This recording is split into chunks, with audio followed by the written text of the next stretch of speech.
We got freaky, and here are the results.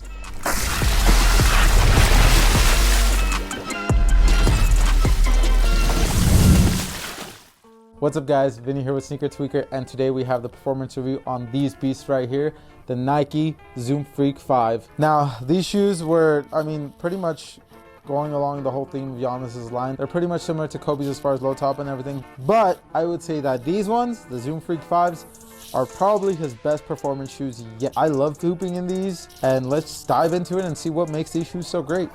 As always, let's start it off with the traction. The Zoom Freak 5 has a multi-directional traction pattern. Now, the traction pattern is pretty much made up of his logo with Nike, and this multi-directional. The traction pattern is pretty deep as far as the grooves. Now, the rubber is pretty pliable though, so this isn't a shoe I would necessarily recommend to play outdoors with, unless that's the only option that you have. But as far as the rubber, you'll probably burn through it pretty quickly. The grooves are pretty tight as well, so dust does collect in there pretty frequently. However, big however, even with dust in there, these things fit the floor like crazy. Personally, one of the best traction almost too good.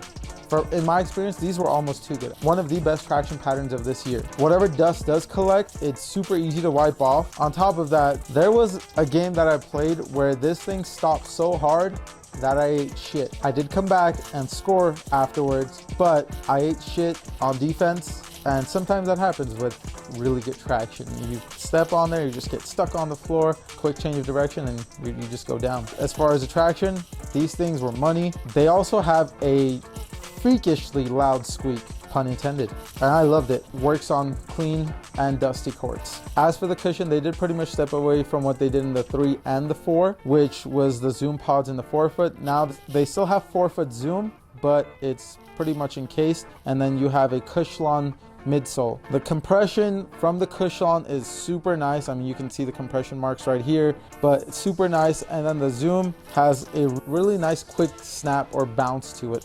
I loved it. I love the cushion setup on these. Pretty much like playing in a Kobe 5 or a Kobe 6 Pro Tro. That's pretty much what I would describe this shoe as. Just overall, the traction's great. The cushion is similar. If you love low to the ground court feel, but an adequate amount of impact protection, these have it. For fit, these were true to size for me. These also fit a lot nicer than I would say the 4 for me, in the sense that I didn't really need as much break-in time as I did with the 4s. These were pretty much good right off the bat. For the support and the materials, now this is where, for me, I kind of always find weird with Giannis's shoes. I didn't have any issues with it, but for as big as Giannis is, you would think these shoes would have a lot more support. You don't really have a midfoot shank plate anywhere, and there's no real heel counter. You have this leather, I wouldn't even say it's leather, pretty much synthetic leather, whatever you want to call it, but it's a pretty minimalistic shoe. Other than that though, the shoe does perform really well, and the materials, you do have textile and synthetic leather. It feels super nice and comfortable on foot. For support, at least for me, I'm not 6'11", 7 foot and 250, 260 pounds. So for me, these work fine, but for someone like him, I don't know, sometimes I think he could use a little bit more support. It's just, he loves these low tops. He was playing in Kobe's prior to getting his signature shoe, so we can tell where his taste lies or where his taste is. These shoes, again, every aspect of it, for someone like me and my size, they performed really well. They were more than adequate. Honestly, this is probably right now one of my favorite shoes to hoop in this year, and currently one of my top picks for basketball shoe of the year. I'm not gonna give it away, not the top pick. It could be, I'm not gonna say it, but it is one of my favorite shoes of 2023 so far. I hope they keep going in this direction, but I hope they add a little bit more support, and hopefully that helps Giannis. But for me, I would love to see maybe a carbon fiber midfoot chain plate in Giannis's line. I